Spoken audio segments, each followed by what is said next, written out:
Herkese yeniden merhaba arkadaşlar. Kanalıma hoş geldiniz. Tarot eğitim serisine devam ediyoruz. Bugün tarot kartlarının tasarımı ve arketiplerle olan ilişkilerine dair bir video çekeceğiz. Sizlere en yüksek faydayı sağlamasına niyet ediyorum. İyi seyirler.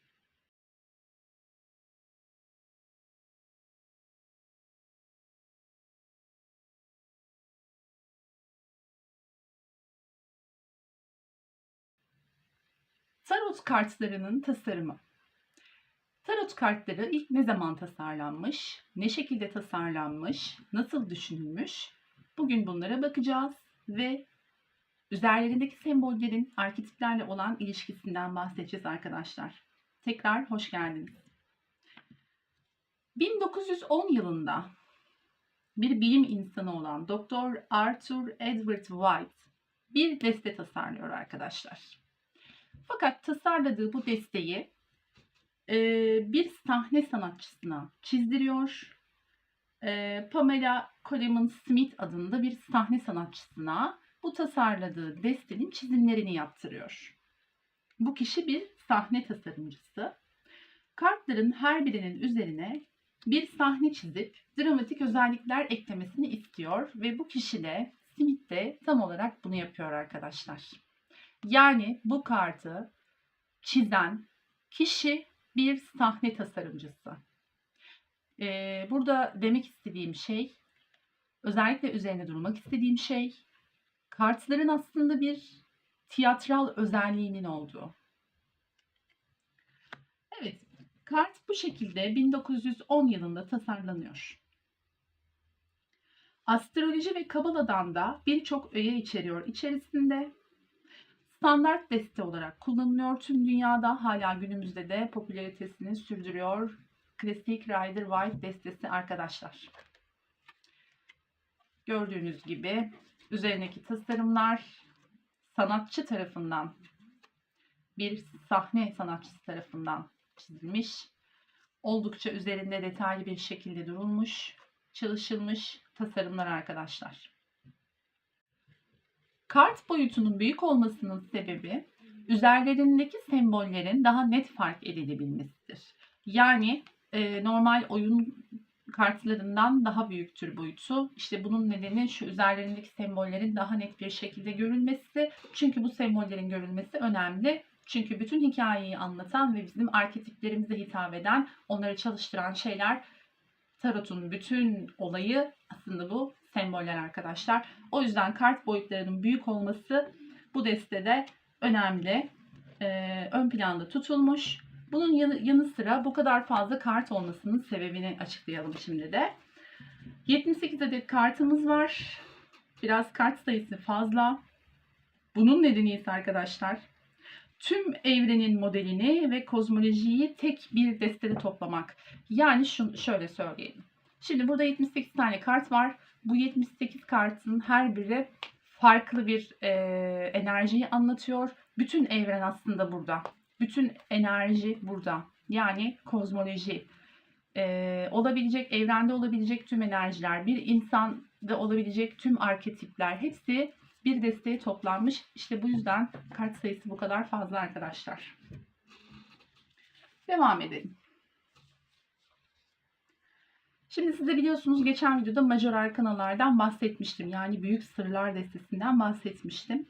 Hayattaki büyük olaylardan bahseder. Örneğin aşık olmak, evlenmek, taşınmak gibi. Minor arkana kartları ise, yani o 56 kartlık olan kısım ise bu büyük olayların, yani majör arkanadaki büyük olayların gündelik hayatta nasıl deneyimlendiği ile ilgilidir. Yani büyük olayları anlatan bölüm majör arkana, küçük olayları anlatan bölüm minor arkana olarak tasarlanmıştır tarot destesinde. Burada destelerde her iki grup da koordineli olarak çalışır arkadaşlar. Bu ne demek? Şimdi her iki grup da tüm yaşam deneyimlerini tanımladığı için birlikte çalışıyorlar. Yani biri diğerinden daha önemli ya da daha önemsiz değildir. Yani büyük arkanı, büyük olayları anlatır, önemli olayları anlatır diye küçük arkanaların yani bu daha önemsiz olduğunu göstermiyor. Aksine aslında küçük arkana kartlarımızda büyük arkanalara desteklediği için en az onlar kadar bir öneme sahiptir. İki deste birlikte çalışır. Bu yüzden arkadaşlar birini diğerinden daha üstün ya da daha önemli tutamayız.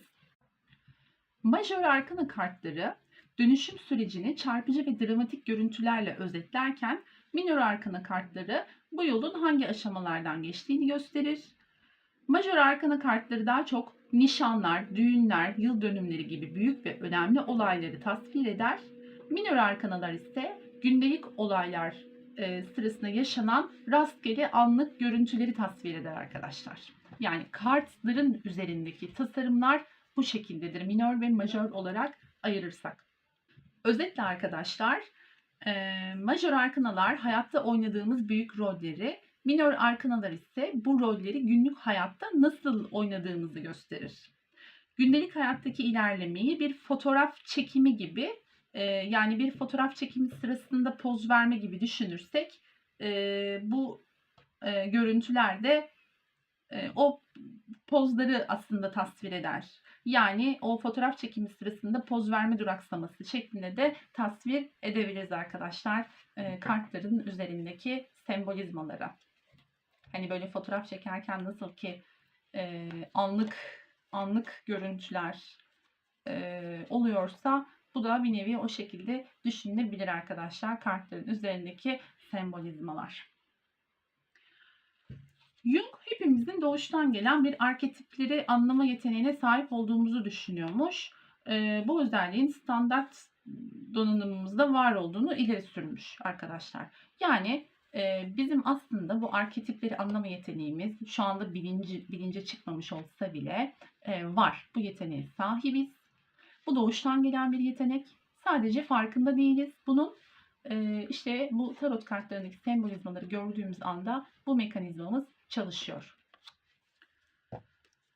Bunun yanı sıra Jung'un yaygın arketipleri arasında kahraman, bakire, yaşlı bilge adam vesaire sayılabilir. Şimdi Jung biliyorsunuz ki arketipleri bizimle tanıştıran psikiyatrist.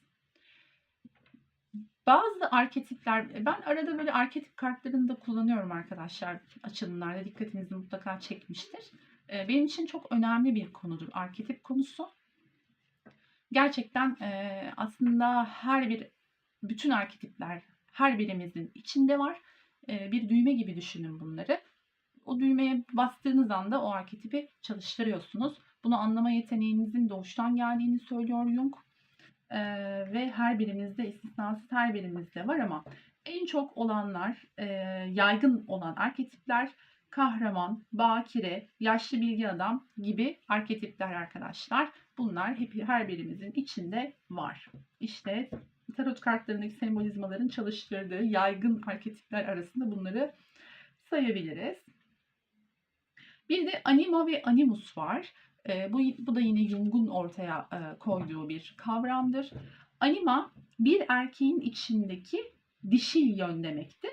Hani her birimizin kadın olsun erkek olsun fark etmez. Her birimizin bedenlerinde hem eril hem dişil yön vardır. İşte anima erkeğin içindeki dişil yönü temsil ederken animus kadının içindeki eril yönü temsil eder. Bunlar da tabii ki birer arketiptir. Anne arketipi korumacı ve koşulsuz sevgi sunar. Baba arketipi ise göz kulak olan, koruyan, kollayandır. Kültürümüzde de ve bütün dünyada da zaten olduğu gibi anne ve baba da birer arketip olarak değerlendiriliyor. Gölge arketipi ise insan ruhunun karanlık yönlerini ifade eder. İşte benim şahsen en çok ilgimi çeken arketip gölge arketipidir.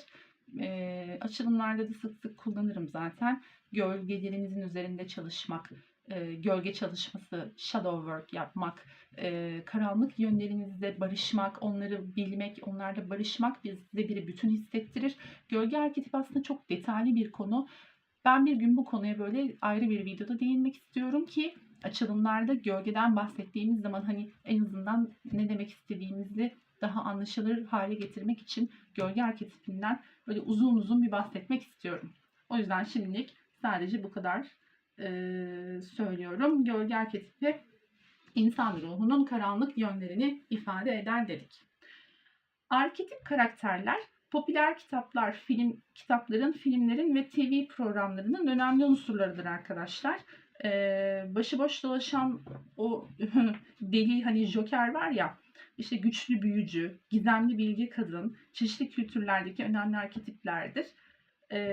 Ve ilk 3 karttır. Şimdi arkadaşlar, tarot kartlarındaki kahramanın yolculuğundaki aşamalardan zaten bahsetmiştim size.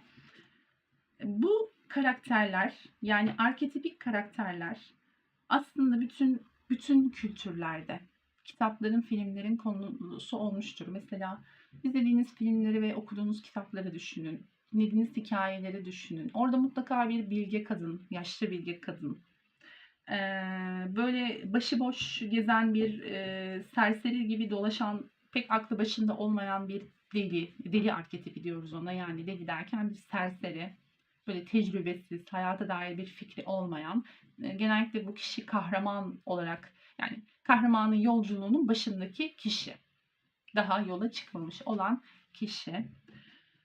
İşte güçlü bir büyücü vardır, bir rehberdir ya da böyle elinde sihirli güçleri olan bir karakterdir gibi gibi. Bu gibi şeyler arkadaşlar genellikle bütün hikayelerde mevcuttur. Şimdi ben size bununla ilgili kartları göstermek istiyorum. Joker, büyücü ve azize tarotun ilk 3 kartıdır arkadaşlar. 0 numara, 1 numara ve 2 numara olmak üzere. Böyle bakıldığı zaman bunlar, bu tarotun ilk 3 kartı bütün kültürlerdeki hikayelerde, filmlerde, kitaplarda genellikle kullanılan arketipi temsil eder bunlar arkadaşlar. Deli, büyücü ve azize. Şimdi şöyle söyleyelim. Her hikayede böyle bilgisiz, saf, daha hani hiçbir şey görmemiş, hayatı çok tanımayan, böyle ortalıkta sersem gibi gezen bir karakter vardır. Her filmde, her kitapta hemen hemen. Yani bu yolculuğa çıkmadan önceki halidir kahramanın, deli halidir. Bu arketip çok sık kullanılır.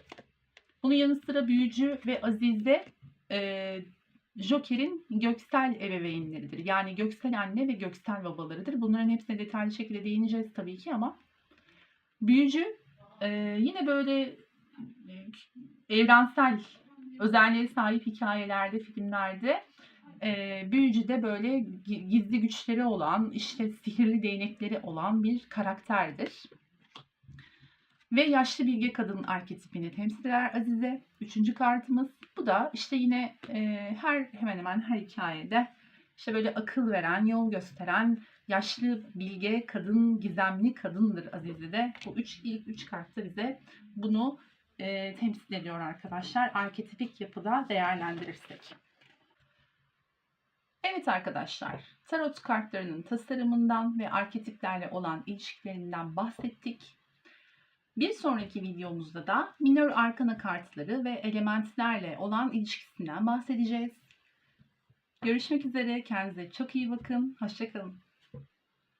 Like and subscribe.